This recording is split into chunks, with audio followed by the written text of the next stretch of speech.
So maybe just a few words about the organization. My name is Katarzyna Batko-Tołuć. I'm from the Citizens Network Watchdog Poland, which is a Polish NGO that decided to think about constituency several years ago, I think around 2012. And our motivations were very, openly speaking, were just about money. We were aware that traditional NGOs that don't take public funding, and this was one, because we are a watchdog organization, we look how the public power is performing. So we were aware that we cannot be dependent on public money. So the only addressee of our requests for funding were the foreign funders. And foreign funders said that they are going to withdraw from the region and they are going more to the east. So we knew that money are disappearing, and it was the first reason. Also earlier, but we were not aware that we are thinking about the constituency. We were thinking about it because we believed that our mission can be only fulfilled if people think as we are. That people think in the similar way as we are thinking. Jaromir mentioned two ways of thinking of NGOs. One was representing needs, beliefs of the community, and the other one was that the NGO has an idea and wants to get support. And he said this is pretty holistic. So somehow we were pretty holistic in our thinking. So we wanted to challenge the way how post-communist society thinks. We are dealing with transparency and the right to know. And probably you also experience that citizens in your country are not very much pushy to the power. They don't ask many questions. They somehow tend to take what they are given. They don't expect, then they don't take power accountable. And we wanted to change that. But we believed that power will never do that without pressure from the society. So this was our reason why we wanted to get people engaged, but we were not thinking about that as constituency building. So this was also the reason when afterwards we were more aware of that. And the last reason that became to be obvious at some point was that this constituency can defend us very well in the moment of crisis. And this was also mentioned at the beginning of the conference, that this is important during the populistic regime, that people are behind you. And this is for sure true. We had a situation when people were with us. What is the result? So I said we were doing it for several years, and the result is that now half of our funding comes from citizens. This is private donations, not of the business, of individual people. And this is 1% mechanism. This is existing in some countries. Citizens can decide that 1% of their donation come to the given NGO, but NGO has to deserve. So there are huge discrepancies between NGOs. And this is like a bigger story to tell. But what I want to say is that you have to win the support as an organization. So it's very much about constituency building. So half of the budget we have from citizens. It's more than 1,500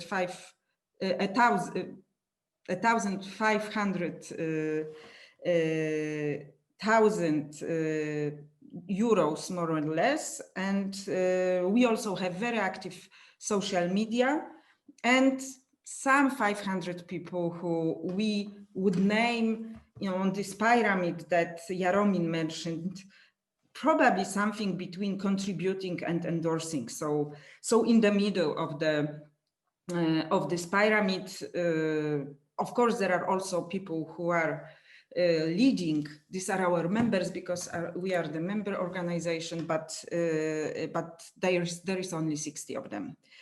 And they were always, like, as an association, we had members. So this is not about constituency, it's rather about us in our individual identity. And we started to think, and now about our mission, I already mentioned that, but what I need to say is that we defend right to know, so we want people to use it. We want people to understand that it matters in their life and to use it. And we believe that if people ask questions, then authorities feel more accountable and the change, the social change is coming. These people were always around us. So if we talk about numbers, even before we were thinking about constituency building, we can see these people in our organization, but I also believe someone asked how we can talk to our constituency, how we can do it effectively, and who is our constituency. Probably these people are already around you, but you just need to see them. So we meet these people. Our people are just local people who are interested in what is going on in their local communities. And over the years, because we are 17 years old, we educated 12,000 people, more or less, because of course this is estimation. But we also do all those typical human rights organizations activities, which is litigations and submitting opinions in the legal process. But we also have contact with people, advising them, because if we educate people, this is what we found out at some point, if we educate people that they should use their rights, then we need to support them if those rights are not protected. So this is about us, and now our story of constituency building. So around 2012, we realized that it's not only about people making change, but it's also about having an army of people if we want to put pressure on the government. In 2011, government changed the law on access to public information in a way that for us was really offending, because there was a lot of people lobbying for not changing it for worse, but the government somehow ignored it, saying no one asked. We were not strong enough to show up.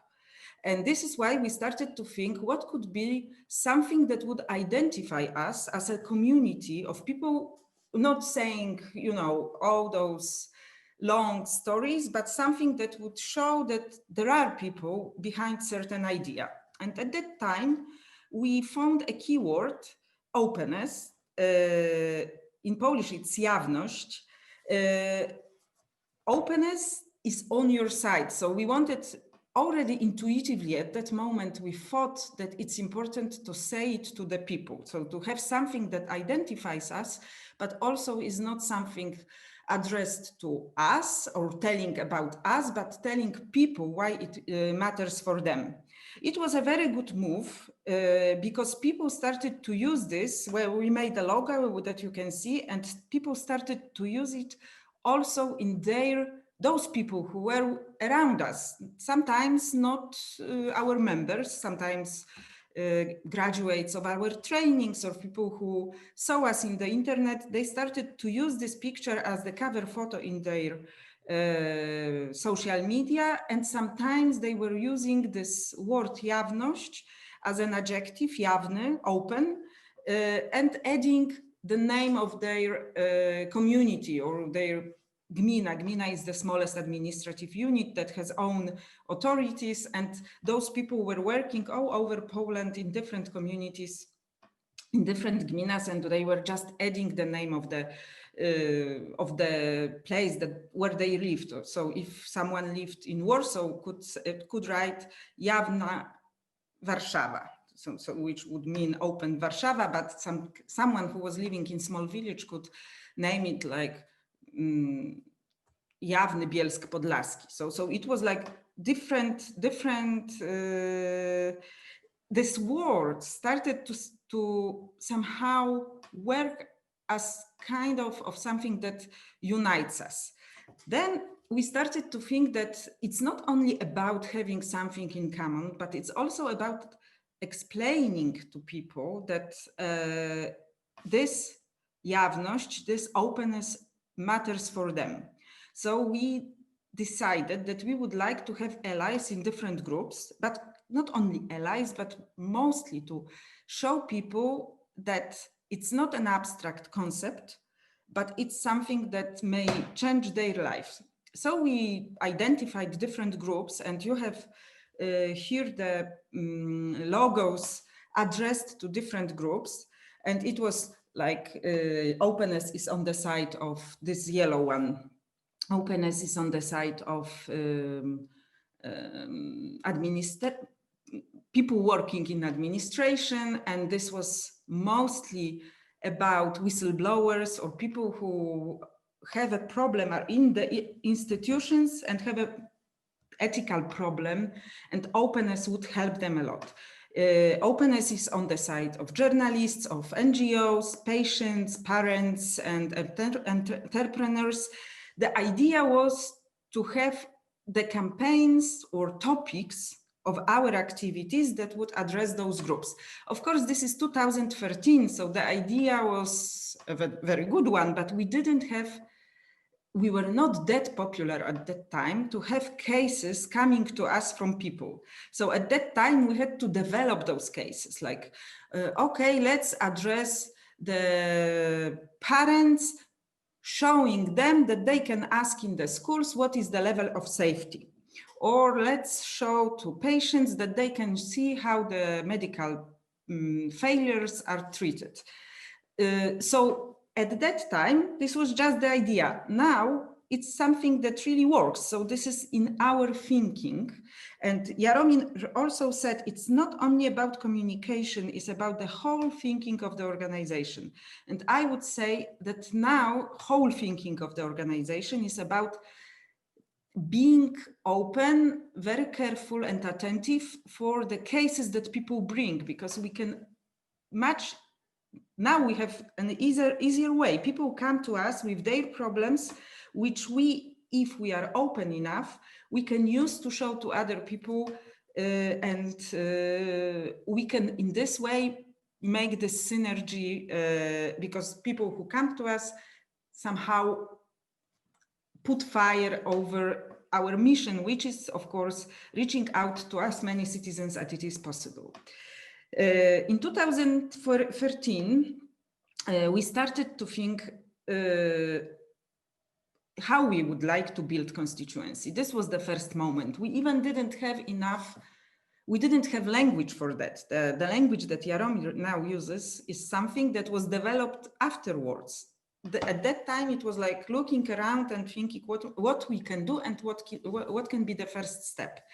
And the first step, which is obvious, was communication, and it was changing the language to more simple, more emotional, and more addressed to people.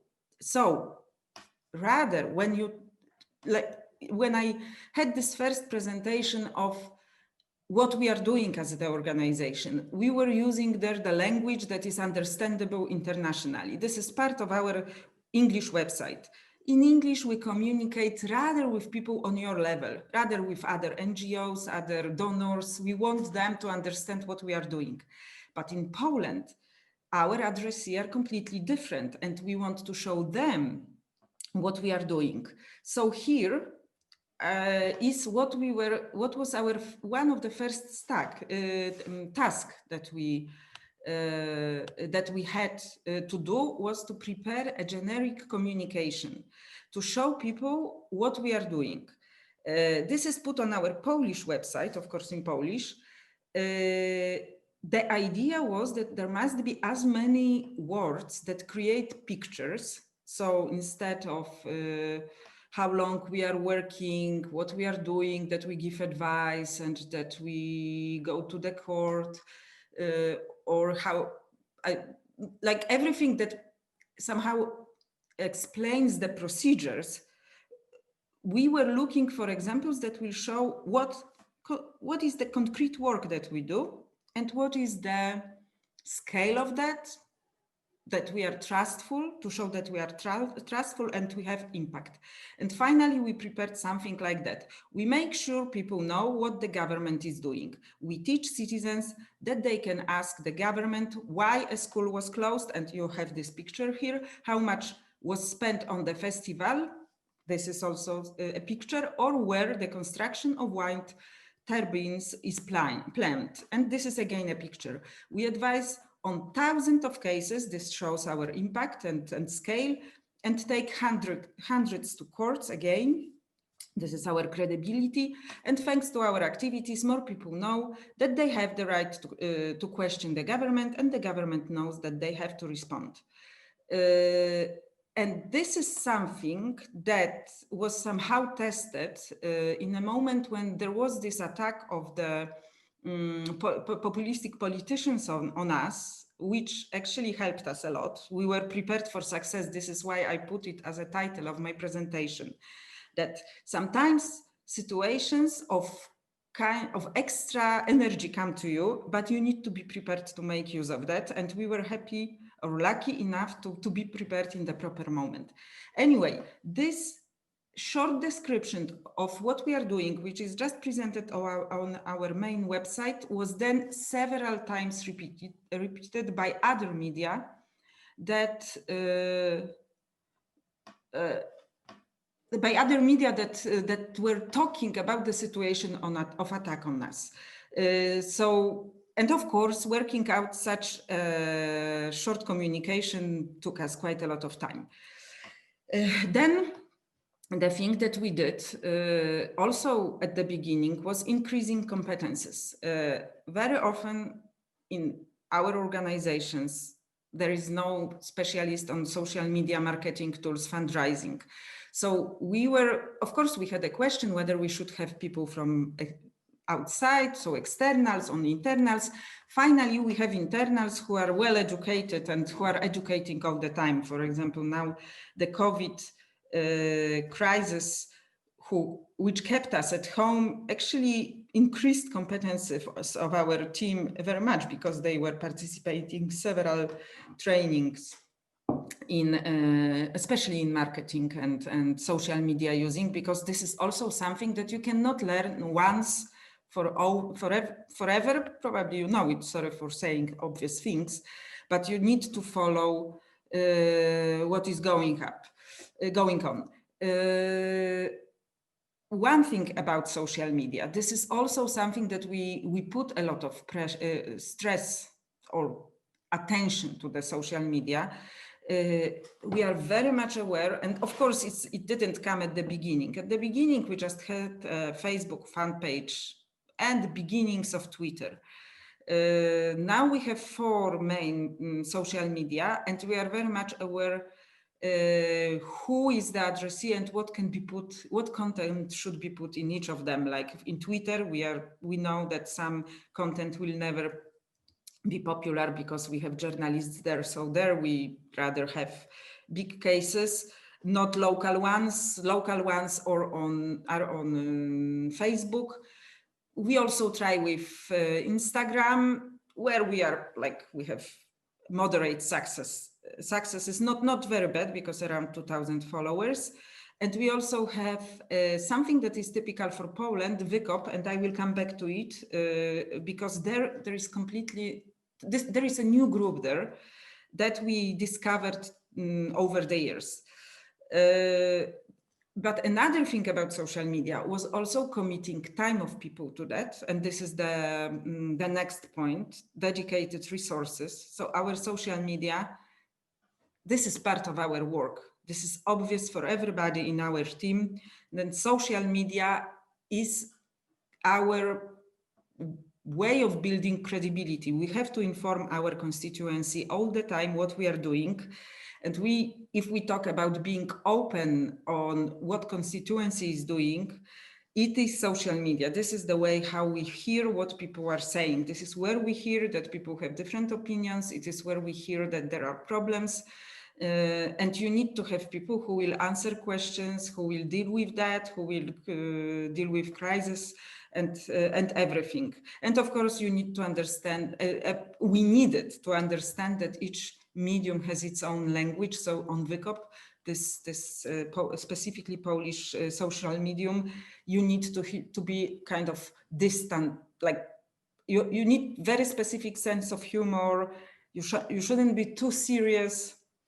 and you need someone who really is able to use this language.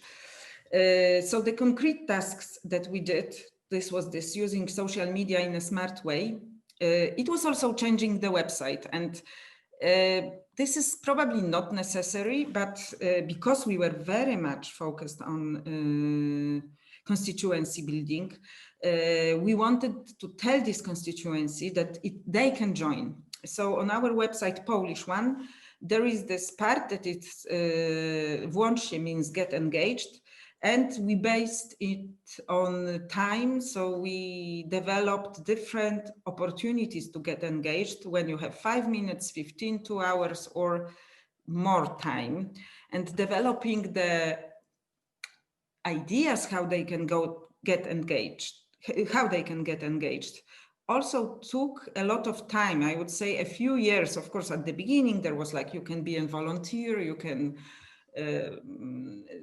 invite someone to be our volunteer, or you can, I don't even remember what were the first ideas, but then we started to regularly think how we can get people engaged and to communicate it to them. And of course, it always requires resources to answer those who are coming and to have everything, to have procedures on that.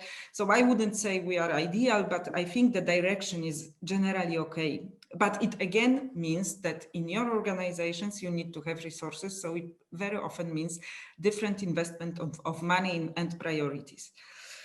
We also created personas. So I would say it would be ideally to have personas on everything. This is from marketing. Probably most of you know about that. So it means the addressee of your communication. And when I said we have a specific platform that is called VICOP, we know that there we talk mostly to men who are around 30 years old, this type that is always thinking, I'm so smart and others are so stupid. I don't believe any fake news. I check everything. And this is close to what we are doing, because we are also about information and its credibility, or credibility, let's say.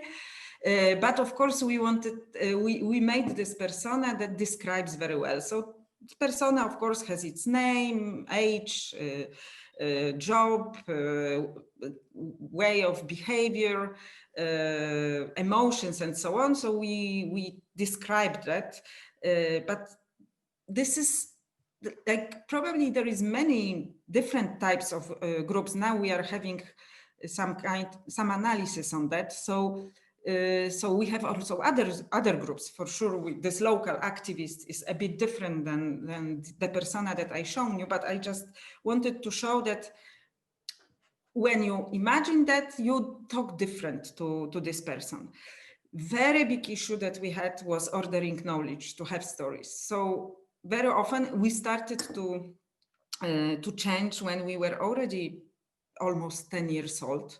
No, less probably, but we already had some history of our activities, but when we were asked, it depended on our memory. So we made a huge work of organizing knowledge that we have, cases on describing that, on having proofs what we are doing. And we also do analytical work. So we, for example, check which our texts are the most popular, what people like to read, what kind of resources they use from our websites.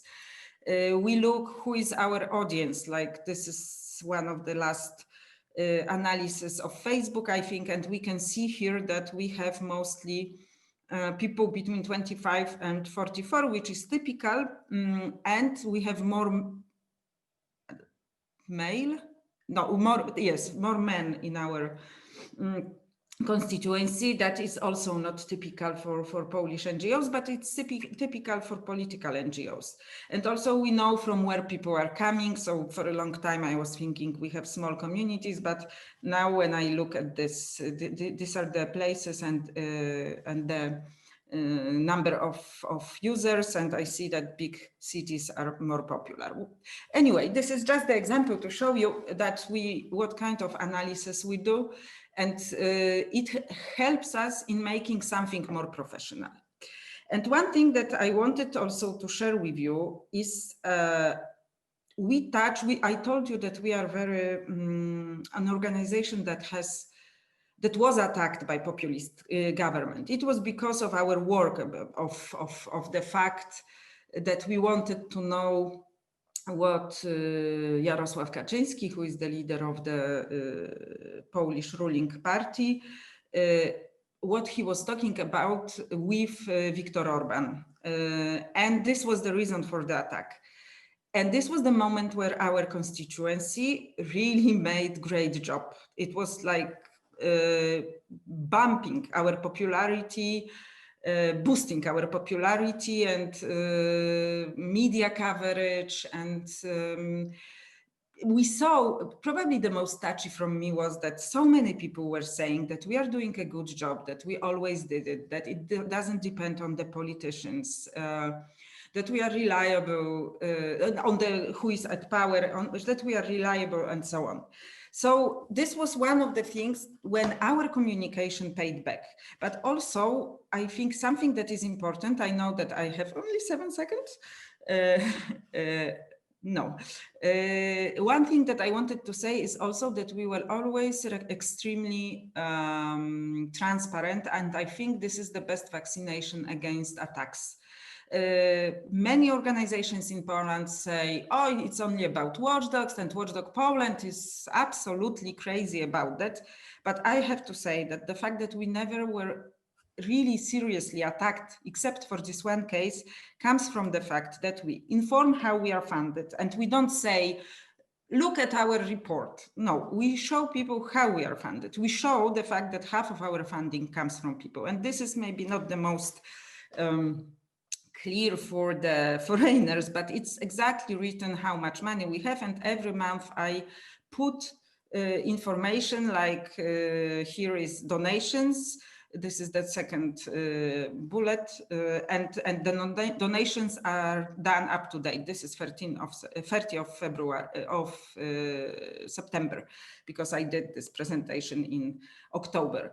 I prepared it in October. Then we show how we use donations, so people can see how we spend it, and I believe that it helps them to give money to us. And we also have salaries, and this is also made on purpose because we were afraid that because most of our budget is salaries. So we need to show people that the fact that they give us money is spent in a proper way. So it doesn't mean that we pay a lot to us.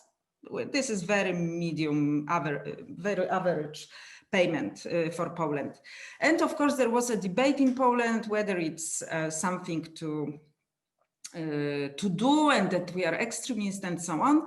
And then you can see, this is from the UK, an example of charity organizations that undergone a huge crisis where people wanted to know how much the management is earning and how much money goes to the direct support and how much money goes to remuneration.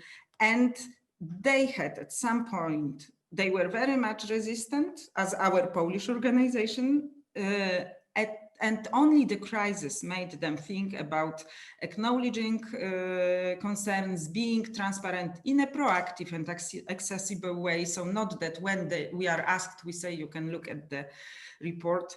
And generally, sooner or later, organizations discover that they need to be more transparent than they used to be. So why not start earlier and avoid different situations? Because I prepared also a few examples of our campaigns, but this is something that we have no time to show. It's really not that important. What is important is that we tried to fundraising for lawyers' salaries, and it was crowdfunding. We prepared a lot of materials to show what we are doing, how we are doing, to show also our team, to make us closer to people. Generally, I would say people give us money on a regular basis, not on in crowdfunding campaigns, and they give money for salaries. And I think I will stop here. And thank you very much. And now, with pleasure, I will answer questions if there are any. Thank you, Katarzyna. There are many questions, so I hope that we will have enough time to go through them all. One thing was, you mentioned that at some point you decided to dedicate time, people, and money to social media and to communication in general. The question is whether you get some new funds, so some extra funds to do that, or it was basically just the switch in priorities in the organization.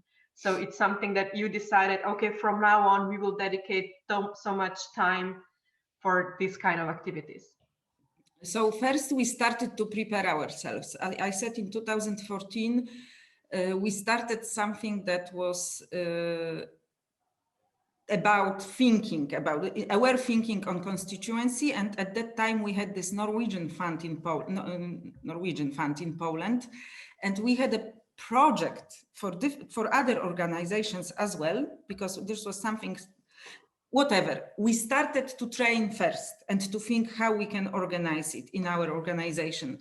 And then we had a huge crisis between 2016 and 18 when we had very little money. And it was a moment when we were very much motivated and we started to communicate a lot. We took a loan and we started to spend, we decreased our salaries and we started to communicate, to invest mostly in this. So I would say, if answering these questions, there was a moment when we were doing only communication. We were not doing other activities. We were doing only communication. And even at some point, one of the donors came to us and said, okay, we would like to support you. We heard that you are a great organization. It was Sigrid Housing Trust. So tell us what you are doing. And the things that I was saying were obviously not exactly, it was not saying about our priorities, but about how we communicate. And the girl said, but what you are doing, what is your mission? This was so much effort put in that and so much fight for survival that we forgot what it is to have the goals, the real goals, because it was only answering people needs. We were already so for example, we can say there is a problem of local media owned by the local authorities. And this is a problem that you can have some program how to resolve this problem. But we were saying, people say that there is a problem and we help them giving advice. So it is completely, it changed our focus from goals to people. And I think that it was not also okay. Now we balance remembering about goals and about people. So I would say that it requires really, it requires changing the organization a lot. And this was about changing priorities. And now we have 3 people in communication and I never give them anything that would be like coordination or giving advice to people and so on. This is about taking information from lawyers and programs and putting it to the outside world. So if I write the application, I just give some time for them in this application. But I think that donors started to understand that it really matters. So I wouldn't say that it's now that difficult as it used to be. The most difficult is to imagine what we really can do within our organization to make it efficient. Yeah, thank you. I agree. I think that there is also a switch in the perspective, in the donor's perspective, and that they did realize that there is a lot of that they should not focus just on the service as a service, but also about how to communicate this service to the public and to everybody with whom we are dealing. We have quite a lot of questions for you. So apparently they were making they were really listening to what you were saying, and they have a lot of questions. So the next one is with answering. Sorry. Sorry? I will be faster with answering. No, it's okay. I think that we have time. We can go into 5 minutes into the break if necessary. So the next question is, can you give us an idea what kind of profiles are mostly represented at your organization as a Watchdog NGO? As active members or employed, do you mostly have lawyers, marketing, PR, any other profiles?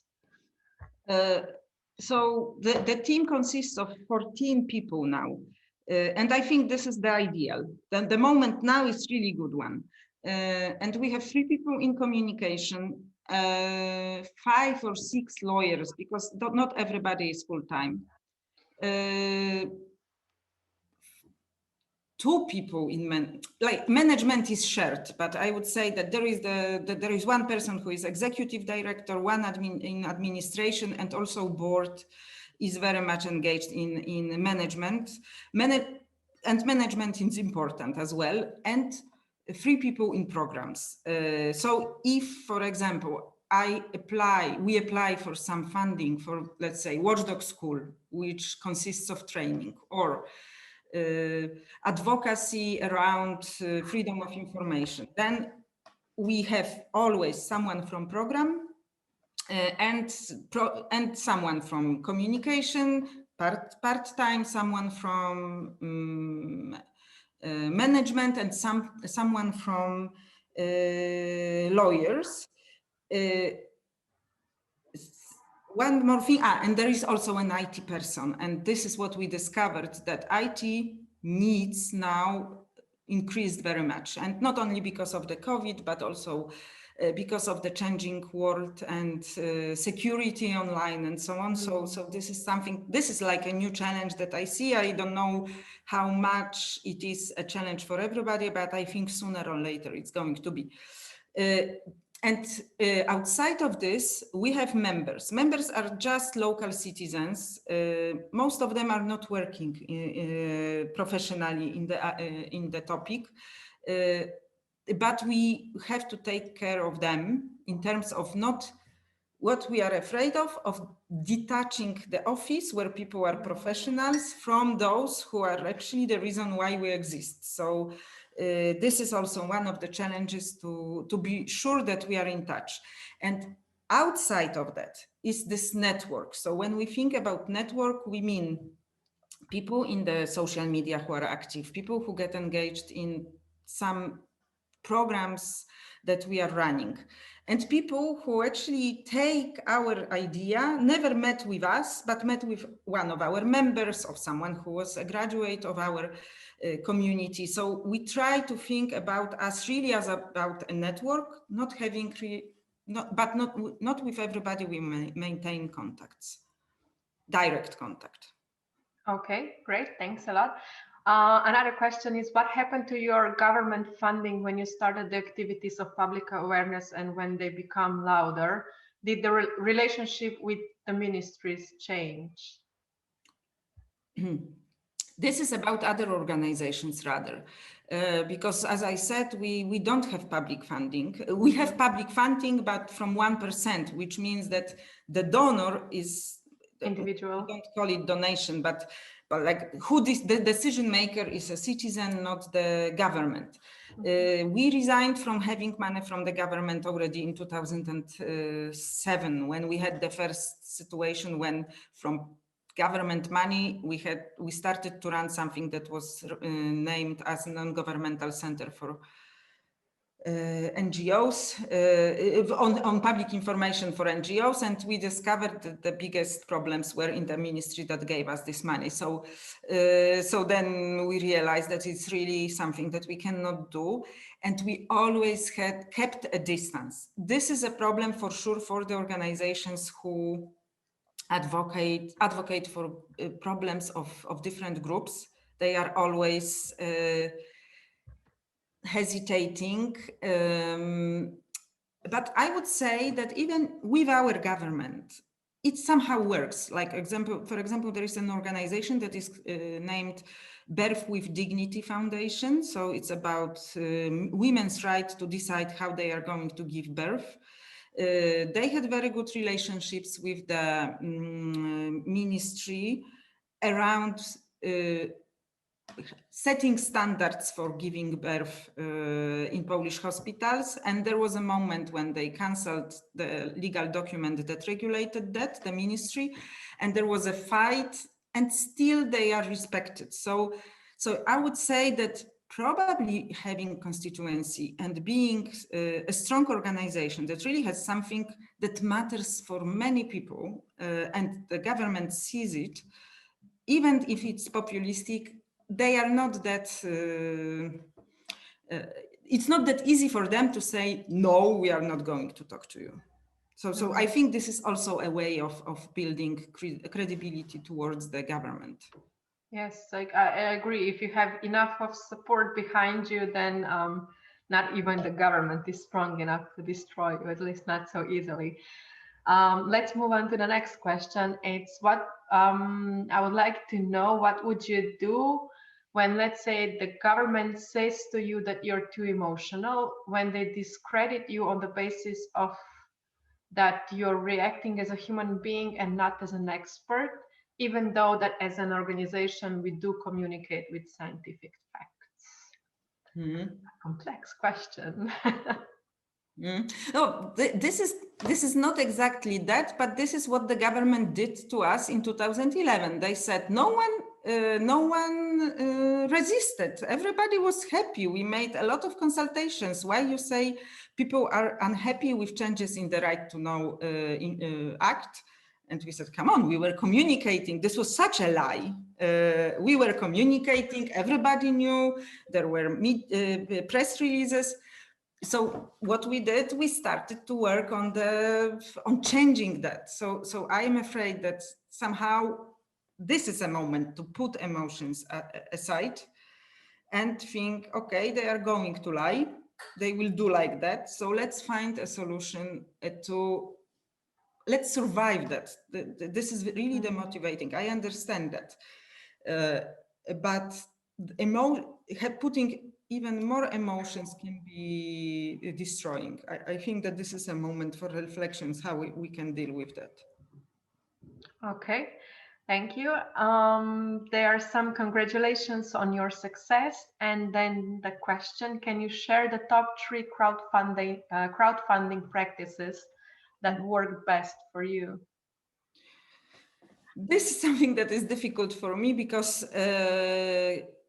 we tried a few times and now we are not doing that. We do it on constant basis. So when we are in the social media, we win a case for example, in a court, and this is an important case. We put this support button in social media, or this is rather constant building of communication. But if, for example, some of you never tried to communicate, because I'm not to crowdfund and to give others opportunity to get engaged, it can be pretty surprising what is going to happen. For example, our first crowdfunding campaign was to change a website, a website on freedom of information, and we wanted to have 3,000 euros. And we put a campaign, and the first person paid almost the full sum, and it killed our campaign. But for us, it was a proof that there was someone who had money, and we never asked for that. And when we asked, we got. So this was probably this was very nice, but I wouldn't say it always happens. But maybe the lesson to hear is that it's really important to start and not to be skeptical. We were, of course, skeptical, and everybody said, for the website, no, you will never get money for that. Then we fundraised for this salaries of our lawyers, and we fundraised, but it was really difficult. We put a lot of effort, and it works much better on the everyday basis. But we do it for a long time already. And once we wanted to fundraise for something, for production of something that was pretty complicated message, which I'm not going to say, and it didn't work. So the easiest, the better. This is what I would say. Something straightforward information to people, what you want and what you do, and not big stories around that. Perfect. So basically, the most important thing is that you actually have to ask for the support, otherwise it will not happen. And that sometimes it's much easier than it looks like. But yeah, congratulations on those successes. I'm sure that there are others out there as well. So we have 2 more questions. I think that we will be managed to do it, let's say, in 5 minutes or 6. So at the beginning of your presentation, you presented the organization in numbers. So congrats on that. Can you give us an example? What were the numbers for the first year or 2 to have the idea with what you've started? So what were the beginnings of the organization like? You mean the numbers of money, stuff? Okay, nothing, because we were the beginnings of the organization is that we were graduates of a course, anti-corruption course of the Stefan Batory Foundation. And they promised us for the beginning that they will give us money for planning. And after that, they will give us some small money for employing someone. So in 2005, we were ready to apply for funding. And we finished our first development plan, where we had such dreams that we will have a printer, a website, and something else. And 1 person working full time. These were our dreams in 2005. And then we were actually, now probably we have we had 14 people in 2008-9, something like that. This was a moment when there was a lot of money. There were money from CE, Trust for Civil Society, Open Society Foundations, Batory Foundation. So this was a moment when we could employ people, but the management was poor at that moment, just because we were